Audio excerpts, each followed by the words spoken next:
Hey everybody, it's Andy and Dave. Hi. Andy Ryan, Dave DeWort. Pixeblips Podcast for the week of September 21st. Not much more of September left. Nope. It'll be October, and then it'll be time for like The Walking Dead and stuff to come back on TV, so I'll be happy. I know, you don't care about The Walking Dead. I don't know. It hasn't been good for like 3 seasons. The first season was awesome. The second season was and then the third season was like, okay, this needs to be put out to pasture. I guess. Like, everyone was like, oh, the third season's so much better than the second season. Like, yeah, but it's nowhere near as good as the first season, so, like... The first season was as true to the comics as it's going to get, though. Yeah. I think, because they've diverged so much. Even with the addition of, like, Merle and Daryl and stuff like that. And the fact that, you know, Glenn didn't die in the first 3 episodes or whatever, you know. So, whatever. So, yeah. Let's see. It's been 2 weeks. We're done with all the stuff we were talking about before. When I'm going to mention it because forget that noise. Mm-hmm. So TGS has happened. Yes. I don't know. There wasn't really a lot. Like there was a lot of Final Fantasy talk with 15 and Type 0 and that demo that we're going to get when Type 0 comes out next year. Which is amazing. Kind of weird that after getting so used to Final Fantasies taking so long, the fact that this one might be coming out in the near future. It kind of reminds me a lot of like when Duke Nukem Forever was announced with a release date. You were like, wait, Duke Nukem Forever's kind of coming out? Like, yeah, and it's kind of weird because they really only released one Final Fantasy on the PS3, right? They had 13 and then they had all of its subsets. 1, 2, 3, yeah.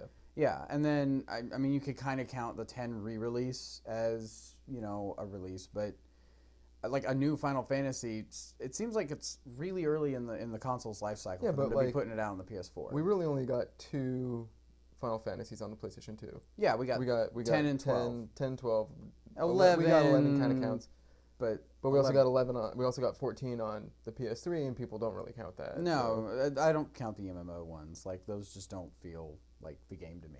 It's like, oh boy, I'm playing. You know, let's rewind back to Final Fantasy 4 and 6 on the Super Nintendo were the ones we got. Yeah. We only got Final Fantasy 1 on the Nintendo. So yeah, we never got 2 and 3. I think a lot of people are like, when they think that there needs to be 3 or 4 Final Fantasies per generation, like you're really just hearkening back to the PlayStation 1. Yeah, because we had 32-bit generation. Yeah, we had 7, 8, and 9, and then we got the real releases of 5 and 4. Yeah, and 1 and 2. Well, no, you had the re-release of 1 and 2, but we never got 5 in the U.S. Yes, that's true. And then we got 6, but we got it as 3 on the SNES. So, huh? We also never got 2. That's true. So we got 1 and 5, and then 7, 8, and 9. Yeah. On the PS1. So on the PS1, you could basically play 1 through 9. You just have to skip 3. Yeah. Well, yeah. Which 3 is probably worth skipping anyway, right? Yeah, it's not great. So that was cool, and there was also like this little blurb somewhere about how Final Fantasy 13 is coming to PC, and I'm like, great. All of Final Fantasy 13, so 13. Oh, is it coming in one big bundle? Returns. That's what it appears to be. Ooh, maybe then. If I can get it for the price of one of those. I really liked 13 too, so. Yeah. And when Lightning Returns is on sale, I'll probably pick it up. So. Yeah, get it for like $30 digitally. No, that's kind of one of the games I probably want to have. Well, I mean, you've already got 13 and 13.2 big box. So yeah, they have to be usually a pretty good deal for me to go digital. Yeah, well, games that I really know I'm gonna keep and want for a while. Or you're really lazy like me and you just don't want to go to the store. But I think if I buy it digitally, yeah, I'm kind of getting rid of the whole I have the box thing. But you know, you're buying it straight from Sony, so there's no like retailer that gets a cut. Well, yeah, but for me, it's that trade-off of is the price low enough that it makes up for me not having the box? I guess. And, you know, like with me, I've been playing Destiny since it came out, and I haven't done anything else. Like, that's been pretty much my downtime is, oh, I've got 20 minutes, I'm going to play some Destiny. Like, today I got on my Vita, remote played in, and started playing my Warlock for, you know, the first mission, just to get her to the tower so that I can, you know, start leveling her proper. So, yeah, so TGS happened, so we had Final Fantasy 15, the announcement that you're going to get a demo with Type 0, which is a game that I've kind of wanted to play for a while. Well, and it was by the same guys that did Crisis Core. It was a PSP game, right? Yeah. But this isn't the first time Square's done this. Like they did that with Dragon Quest, where hey, you get 12, you get a demo of 12. If you really want to go far back, they did that with Tobal #1. Yeah, you got the demo disc of Final Fantasy VII, so it's not unheard of. Yeah, but it seems to be like that is something that's kind of specific to Square because I don't really know of a lot of other manufacturers or a lot of other. Konami does it a lot. Okay, maybe it's a Japanese thing then. Yeah, I think it's a Japanese thing. Because American ones are like, oh, well, here's a demo on the store, but it doesn't, like...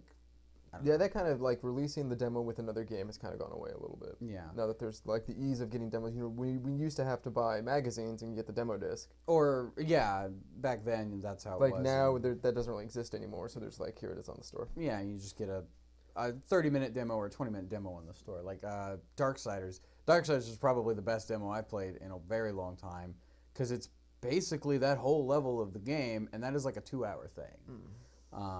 And I know they've said like the 15 demo is like 3 hours if you drive and don't really explore a lot. So that's kind of cool. And they're talking about like, oh, we might add chocobos if development goes on a little fast, better than we anticipate. So that was one of the really things neat about development that they've, and I just brain farted on his name. Character designer for Cloud, Final Fantasy VII. I got nothing, dude. Also, character designer for Lightning, directed Kingdom Hearts. You care about that stuff? I don't really. I'm going to go grab this off the shelf. I was going to go grab a box. Also, I'm going to get strangled by my mic cord. Here's 13. Yeah, but I think it'd be on Kingdom Hearts' box. I have no idea. There's an army of people... Tetsuya Nomura? Yes. On the back of the 13 box. There's an army of people at home yelling at us right now. It's Tetsuya Nomura. Anyway, so he's moved off of development for Final Fantasy 15 and has now moved fully onto development for Kingdom Hearts 3. Well, that's probably... I mean, that's fine. I was really hoping that Kingdom Hearts would come digitally at some point so I could play those games on the PS3, but... I mean, they had the HD remasters. They'll probably come digitally. Yeah. Well, what? That's 1.5 and 2.5, right? Mm-hmm. This is 1.5 remix and 2.5 remix? Yeah, it's basically how it kind of breaks down is there's one game...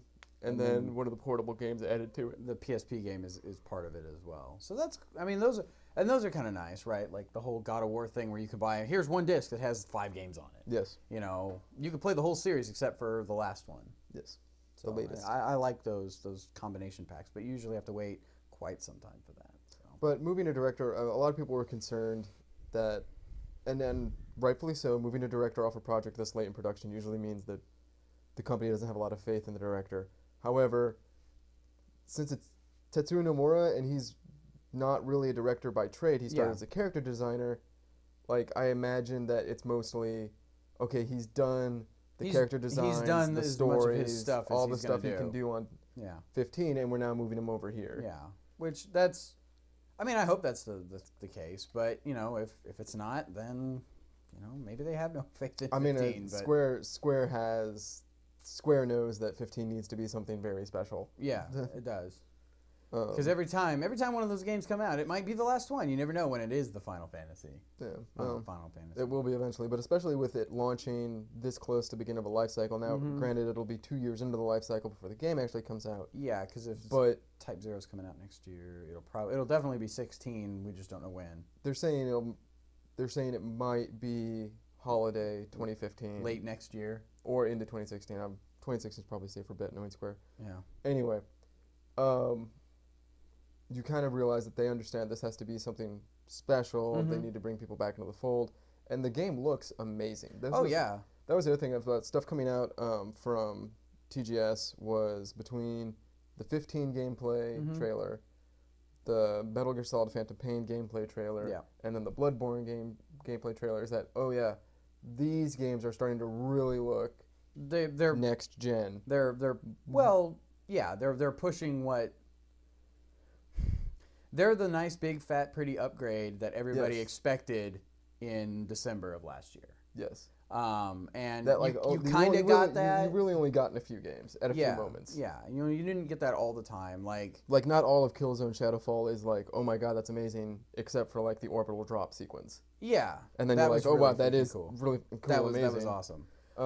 But I mean, you're talking like, you know, just the way the shadows work and things like that. Like, it's the movement, the frame rate. Yeah, it's really hard. The AI in Metal Gear Solid, like the AI in Metal Gear Solid, I'm really excited for Shadows of Mordor, one because I'm a Tolkien geek, but also because of that Nemesis system and the intelligent AI.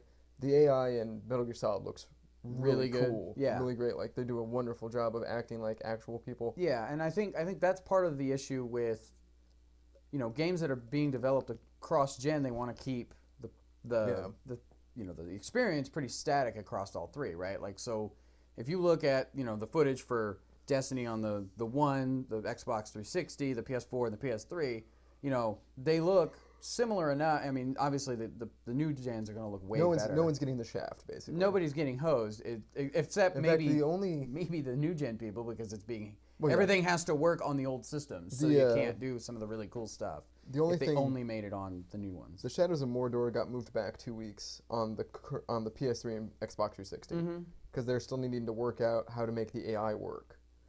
And all they've said publicly, like, if you've seen this game running, you've seen it on a PlayStation or an Xbox One. You've seen it on the new systems, not on the old ones. Yeah. So like I'm wondering or on a how PC those dev are going to kit. work. But that doesn't really matter to me because I'm getting it on the PS4. Yeah, and then that game looks really cool, and I probably won't. I'll be like you with Destiny, right? You're gonna pick it up when it's on sale or whenever you feel like you've got enough time to sink into an MMO. The more I hear about Destiny, the less I want to pick it up. So, but that's, and that's also like that's one of the differences between Dave and I is that like a main drive for me playing video games is a good story. Yeah, and there's not much story. I mean, it's if you really liked the things that WoW did, but you hated the $15 a month, this is the kind of game you want to play because it's the same kind of stuff without the price tag of the monthly service fee or whatever. Yeah. And there's getting me to play an MMO is like pulling teeth. Yes. That and you don't have you have a PC sort of. Yeah, but you can play MMOs on consoles. You can play some, but like like the ones that I've played, it's not a very good experience. Like the only playing MMOs that have ever piqued my interests are the ones that like really put a heavy emphasis on story. Yeah. So like things like The Matrix Online, yeah. D&D Online, Lord of the Rings Online, everything online. Final Fantasy 14. And 14, that was the other thing. Like playing an MMO like that, like one that has all those skills and stuff, it's just really confusing to sit there and go, okay, well now I have to hit shoulder square to do my blah blah blah ability, and then I have to let off a shoulder to bring back my original. This from the guy that flowcharts Ken. I don't even play freaking Ken that much anymore. I'm just saying, like you're like, oh, this is so complicated, and yet how many moves do you have to remember to flowchart Ken? 2. Fireball and uppercut. Fireball yes, and uppercut. But how difficult is that? It's not. Like quarter circle. If Fireball forward and didn't punch, hit, it's quarter circle. Well, no, quarter circle it's forward not so and much punch any different than L2 and X, or L2 and triangle, or well, L1 R1. Move to the right thing. Or all 4 and then this, and then it's just because of how. It's just because you're used to going keyboard. Yes, that is really that is it. And I tried playing that like with Terra. Terra has the same system. You can play it with an Xbox controller on your PC. And it's just, I don't remember these like button combinations because I have to like assign all this crap and do this, and it just seems like something like that would be a pain. And then also, if you don't have a mic, you have to type, but you don't have a keyboard hooked up to your system, so then you have to use the crappy little, clicky bit, and just MMOs on consoles are not as fun as everybody thinks. And like Destiny is only different in the way that you really don't have to talk to the people because we could talk about Destiny. Let's stay on TGS. But yeah, so Bloodborne. Bloodborne looks really good. I didn't realize there were multiple classes. I thought you played like one guy, and then it's clearly like they're like, this is how we're differentiating it from Dark Souls and Demon Souls. Yeah, and I really like those games. I've not beaten either of them because I'm not good enough to beat them, but they are fun, and I do like. I haven't played Demon Souls yet. Like that's always on my to-do list. Well, you probably bought it when it was free on Plus, so you can download it anytime you feel. I'll tell you, Demon Souls runs way better than either Dark Souls game does on the PS3. Well, because they didn't have to worry about the Xbox platform. Yeah, they developed it solely for that system. Yeah. That's the one good thing about console exclusives. When you don't have to worry about anything else, the game can be better. It can run with less resources. Way better. Yeah. Can run with less resources. Can run. Does not necessarily mean it will. Yeah. But yeah, I'm really kind of excited to see more of that game when it comes out and pick it up, and try out the different classes. I saw that there was different classes, but I didn't like have time to read the article. What are like? They show the one dude with the big hatchet sword scythe It's thing. basically your 4 normal Your archetypes. like all the way from back in like Ultima archetypes. Yeah. Like You have your Ranger, which is going to be ranged. He's also going to have thief type abilities, be able to sneaky. yeah Mage, which is a glass cannon. fireballs and Your pew-pew. mid range dude. Yeah, and then your like tank. your balanced out guy, and then your big heavy dude that does stuff. That's cool. I think Bloodborne is going to be a really fun game when it comes out, and hopefully, Next February. It comes out soon. Sweet. So Yes, I can get it for my birthday. So February 6th. Well, yeah, you could. I mean, your birthday's after that, but I get it for my birthday.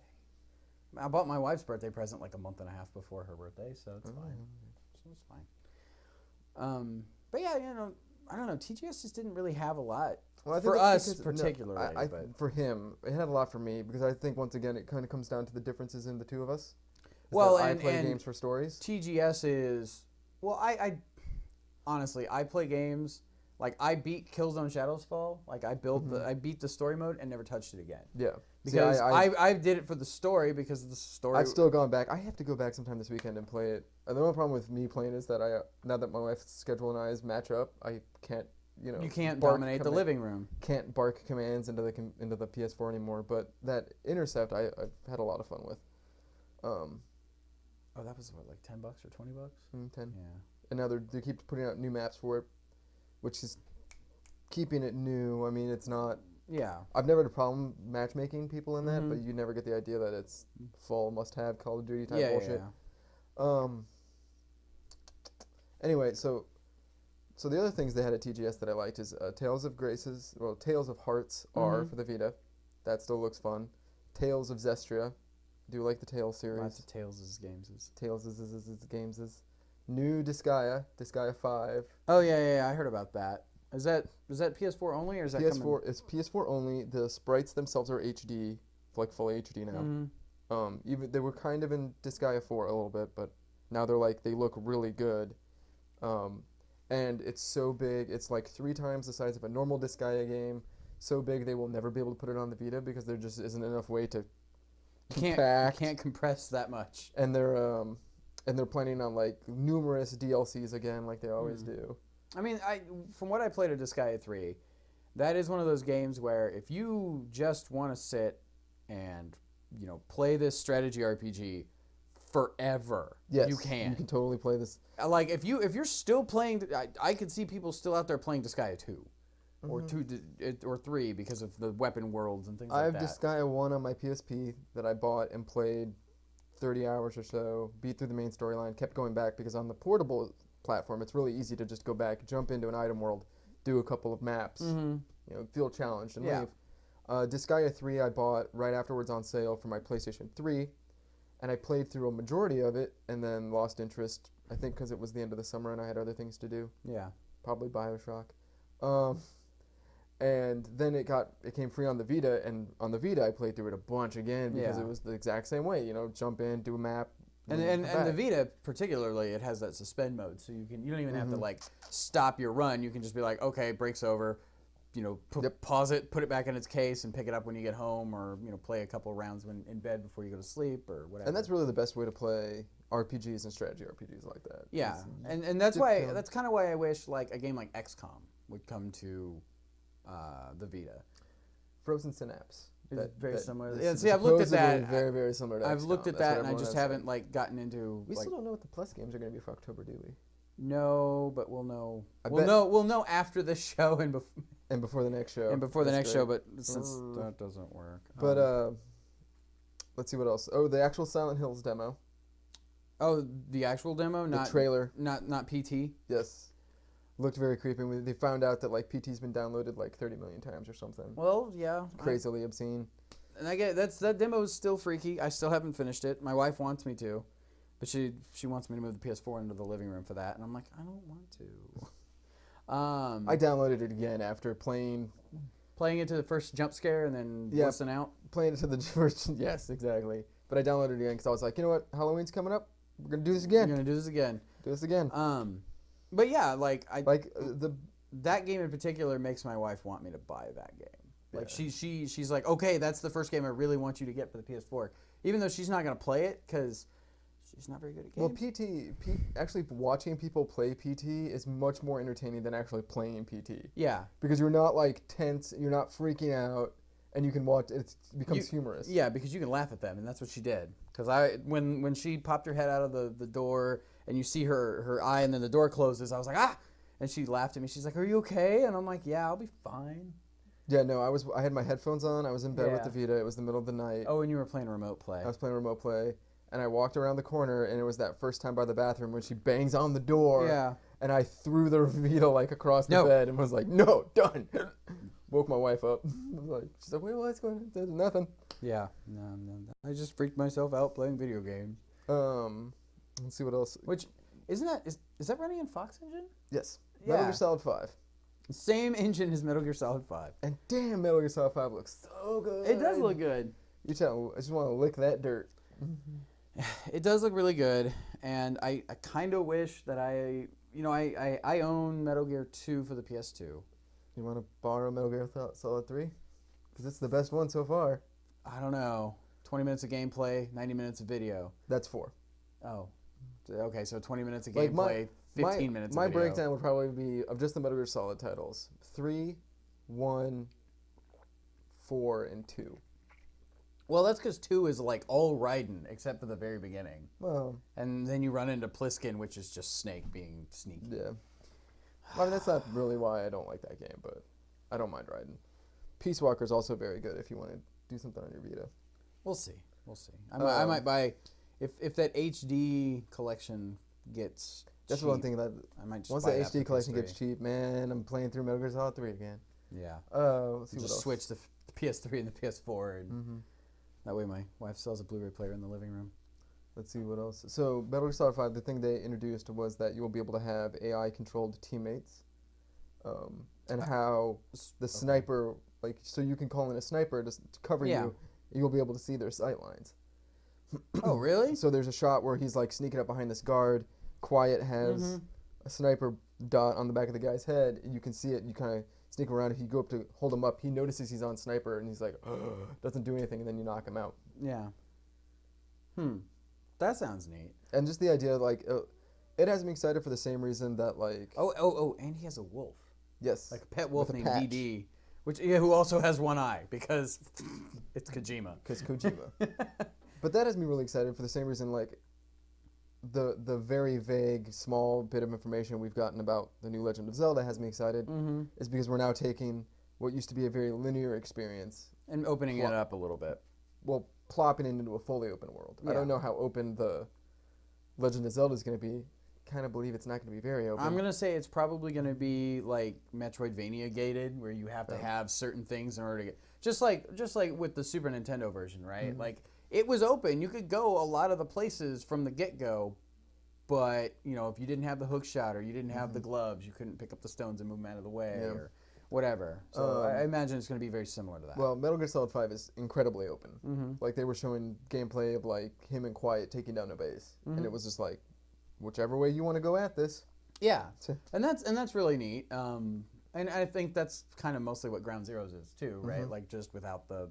Except Ground Zeroes is one base, and in it's one Metal Gear base. Solid 5, it's like it's so like, many bases spread across an entire country. Yeah, it's like an Assassin's Creed-sized area. It's supposedly bigger. Supposedly, but like for scale, like they're like picture Grand Theft Auto 5. That's pretty good. Yeah. I mean, AC4 is all of Cuba. Yeah. So that's a pretty big area. Like you can boat around the whole island for the most part. So, but yeah, it seems like that game is going to be really cool when it comes out, and it's another one of those. Another 2015 game. It's another game that comes out next year sometime. And it's another one of those games that, even though it's running on last gen as well, it seems like it looks like it's going to be a real next gen title where, you know, you have these huge areas that look great. You have all this AI that is, you know, not as predictable as what you used to get on, you know, the PS3, the PS4, and PS2 and all that. Shoot one of the guys, watch the other guys run the other way. Yeah. Okay. But yeah, it's like it's getting really exciting again. Like this is the time when games are going to start coming out between the beginning of next year and the end of and the year after. Kids these days haven't really had this before. I'm gonna sound old. You already sound old. Yeah, but what the kids current, these days. But what like the current generation area reminds me of is a lot like the changeover between Super Nintendo, Sega Genesis, and PlayStation and Sega Saturn. Yeah. Because we didn't really know like what's the next thing going to be, how's this gonna look. 3D games weren't really out until things like Resident Evil came out, and that came out like a year and a half, 2 years into the life cycle. So we had a lot of things like Suikoden that were like, okay, this is the same thing I had on the Genesis, but much bigger. It looks similar, but it sounds better. Like the audio was a significant improvement in that generation, right? And since we had the Sega CD and stuff like that, so that stuff wasn't as great or as groundbreaking. At the same time, you saw things like Super Mario World 2, Yoshi's Island coming out, which were like, wow, that's amazing looking, compared to like, trying to think of like Astal on the Sega Saturn, which is a solid, awesome looking game, but not whoa. Yeah. Yeah. Well, and that was when 3D games were I don't want to say real primitive, but they were pretty primitive by today's standards. But they were pretty badass. Yeah, like then. 3D games didn't really become, that generation didn't really like get off to a running start until Nights. I mean, and then after Nights it was Super Mario 64. Yeah, and that was like, okay, you had, like, this is how you do 3D. And then they had like the Crash Bandicoots and things like that. But Crash seemed, I want to say the Crash games were almost like an endless runner at some point. They were. Like, you just kind of run in a straight line and go. You didn't really go wherever you wanted.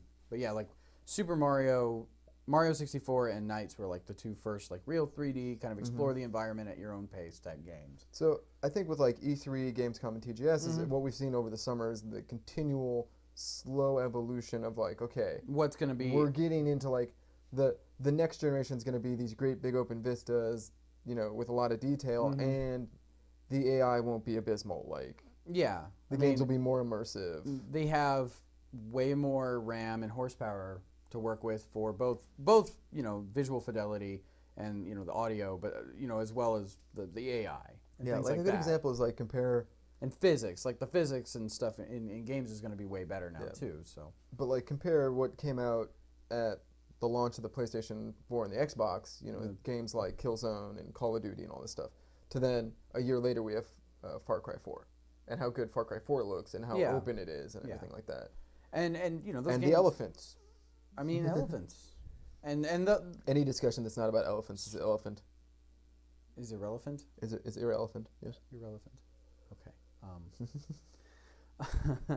And it's particularly with Far Cry 4, like the whole, you can invite your buddy for 2 hours at a time or whatever. That's another one of those things that you probably could have done with the PS3 and the 360, but now it's been made so much easier, right? Yeah. Like, because they can download that chunk of the game or whatever chunk of the game you're working on versus the whole thing, which takes hours. Yeah. And that's just an infrastructure thing, I think, from both the standpoints of the Xbox Live and PSN. So, like, what I said, a lot of people after E3 were saying, like, they're not showing us anything new, Sony blah, blah, blah is horrible, Xbox is horrible, my Nintendo is horrible, and what we said? We said, like, hey, you gotta wait, because there's, like, 2 other things this summer that they're holding stuff back for. At Gamescom, we got more stuff. And we got a lot of stuff out of TGS as well. And TGS, like, everyone was saying, like, the Vita's dead at the end of E3. Like, the Vita was a strong part of TGS.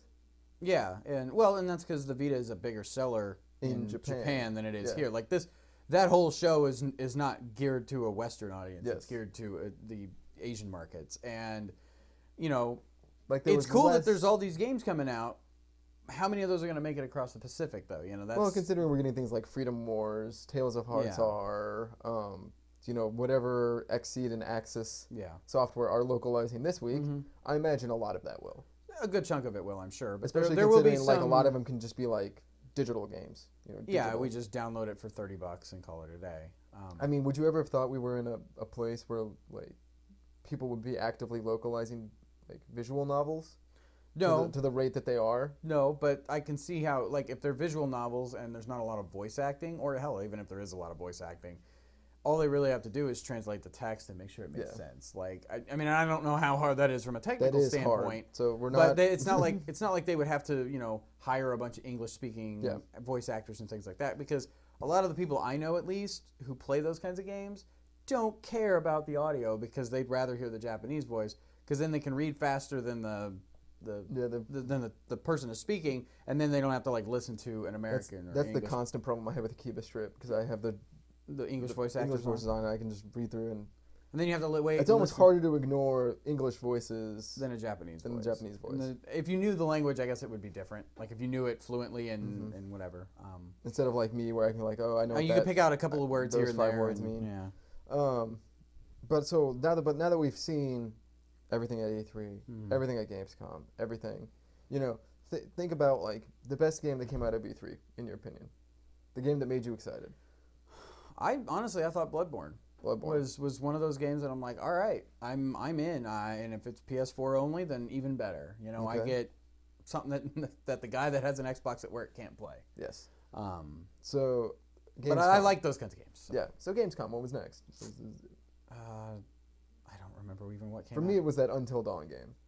That's like the Hostel-esque game? Yeah, it was a PlayStation Move, like funny type teen horror game. And then they changed it to a serious thing. Yeah, that looks pretty cool. And my wife, I don't know why, but my wife likes those scary ass creepy movies like that, so she probably would like that game. Yeah.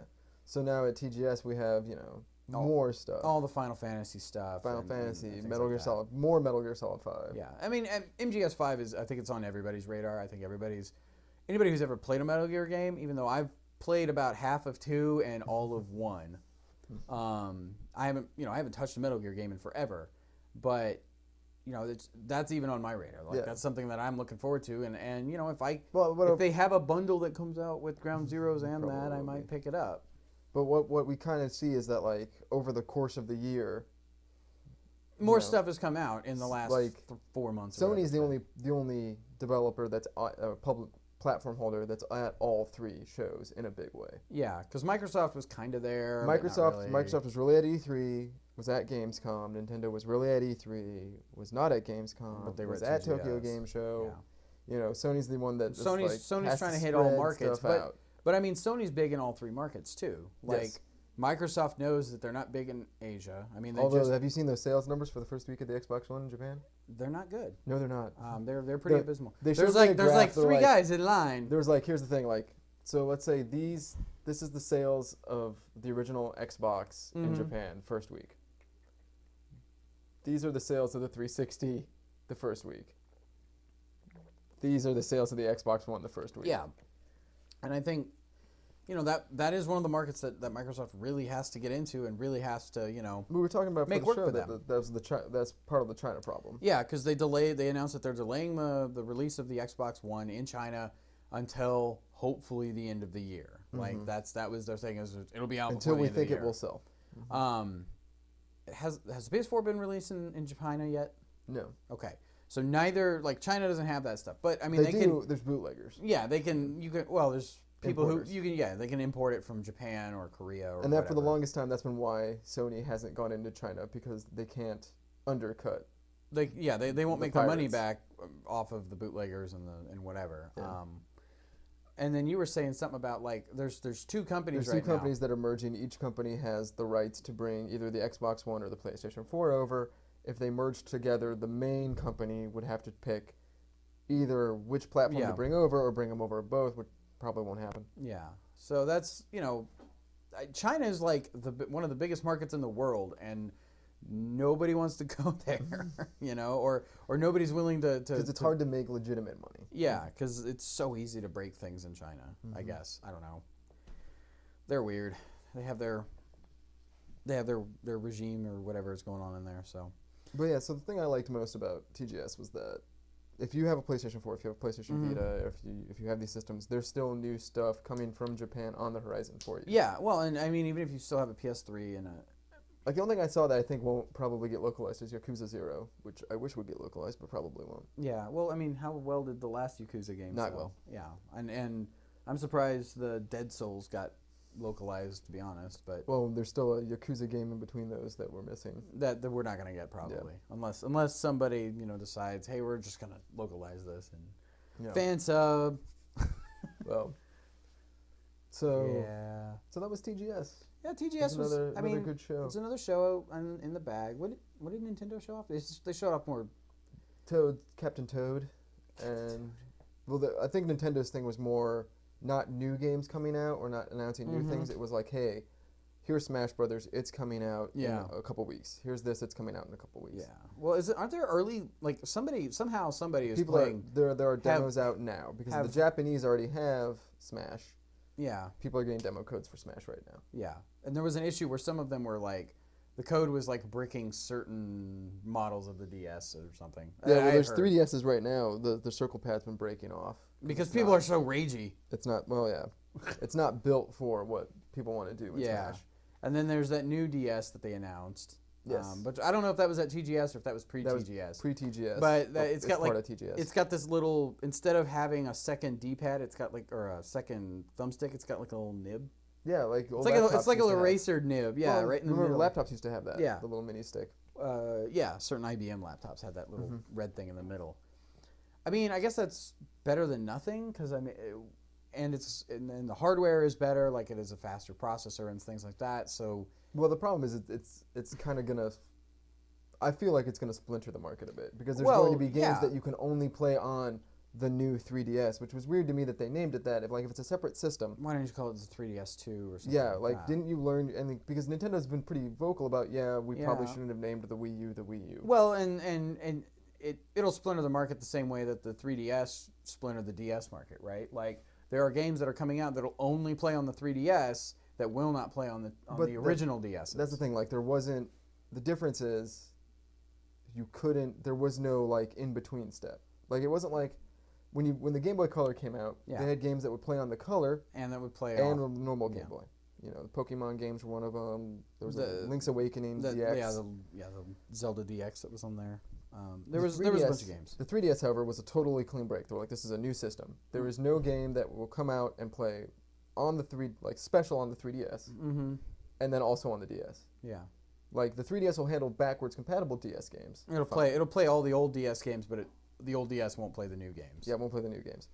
So the new 3DS is going to have new games that will not be able to be played on the old 3DS. Yes. However, the new 3DS will play all the old games. I really think Nintendo just needs to come out with a new system and stop using the DS name. The problem is they're lily padding because the 3DS hasn't gotten the install base the DS had, so they want to kind of keep it in the water, floating around. They're doing what Sega did. Sega didn't want to abandon the Genesis because the Saturn hadn't taken off, so they kept doing stuff for the Genesis. Yeah. Sega then also didn't want to abandon the Master System because the Genesis hasn't taken off in all these markets. We'll stay with the Master System. Yeah, it ends up stretching the maker out a little too much. And I think that's going to be a problem. And the fact that the Wii U's not, I don't want to sound like we're saying Nintendo, stop doing what you're doing because you're going to kill yourself, but I think coming out with a new DS every year, like almost, right? Because they had the 3DS came out and then the 2DS came out last year, right? Yep. And they also had the 3DS XL. And then they had the 3DS XL. I mean, if it's the same thing with a bigger screen, I feel like that's okay. But something that kind of splinters the market a little bit. It kind of muddies the market a bit. Yeah. Well, it's people are like, well, Apple does it all the time. Well, two things. First thing, Nintendo's not Apple. No, Nintendo's not Apple. Second thing, when Apple does it, it is the iPhone 4, 4S, 5, 5S, 6. The 1, 2, 3, 4, 5. There's a steady progression so that people understand. And a lot of their stuff is somewhat backwards compatible. Like I know there's an issue with like the new iOS where if you have a phone that's more than like 2 generations old, it won't run properly or it'll brick your phone or whatever. So, so beware. I don't know. You might want to do some research on that. I'm just giving you a heads up. But so that's the thing that like Nintendo's not good at differentiating between this thing is a new thing. Yeah. Well, that's why they called it the new 3DS, I guess. Like they should have called it the Super 3D. Yeah, it's because we're older gamers of a certain age, and but the Super 3DS would have been fine. Yeah, because it's a supercharged 3DS. Yeah.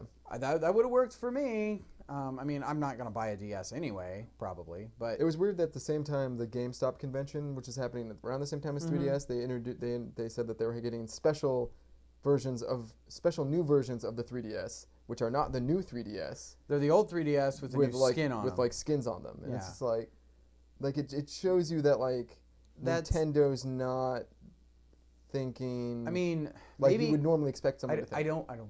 Well, I'll say this later. But yeah, I don't know. Maybe. I'm thinking about this. It's like maybe the average consumer in Japan is better at picking up on this stuff than your average consumer in the U.S. It's possible. I mean, I don't want to make it sound like people here in the U.S. are dumb, but there's some pretty dumb people everywhere. Yeah. So it seems like whatever it is that they're doing over there isn't working as well over here as they'd like. Yeah. Like with the Wii U not selling and stuff like that. So. I mean, but I also think Nintendo would. I don't want to say happy, but I think Nintendo would be satisfied with only taking over Japan. Yeah, if they had if they were dominant in Japan, I think they would be fine. But like after the previous generation of huge profits from the DS and the Wii, their investors are probably getting antsy. I would imagine so. You know, they're not seeing the kind of sales they had with the last console, but this new console at the same time, so to be totally fair, Sony's like killing their mobile division. Well, they're not killing it. They're stripping down their mobile division because it's going to cost them like $2 billion this year. Yeah. Wait, are you talking about like phones and stuff? Yeah, mobile phones. Okay. Yeah, the PlayStation division's doing gangbusters. Well, yeah.